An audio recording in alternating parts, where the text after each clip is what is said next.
Hello everyone, welcome to the Bodhi Academy.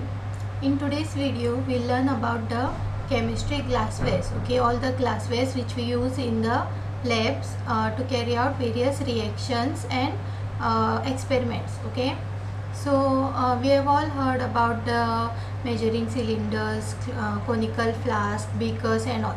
But here we'll see how they look visually and for what we use this glassware. Okay, so here first one that we have is these first three that we have are measuring cylinders. Okay, they are used to measure the certain quantities of liquid which we add to our chemical reactions. So the first one which we have here is the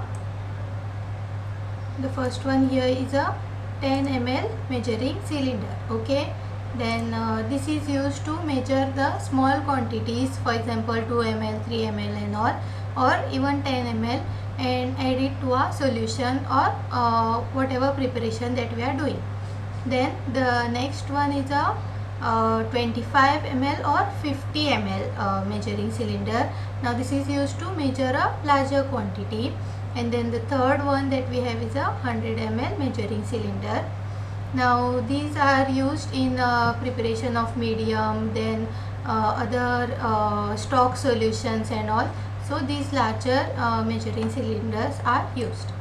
Then the next one that we have is a conical flask. So this is a conical flask and this is used for various purposes, for preparation of media, for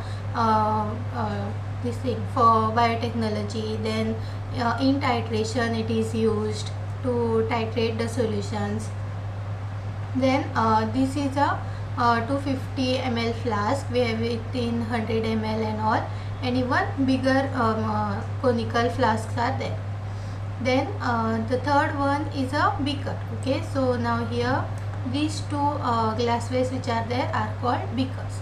Now here we have smaller 100 to 51 and here we have a 500 ml beaker. Now these are used to again add or mix a certain solution. Then they are also used to fill water and use it during the preparations and all. So all these are made up of glass, and these are the most common glasswares which are used in laboratory, and these are very useful. So this is all in this video. Thank you for watching my video. Please like, share and subscribe to the Bodhi Academy.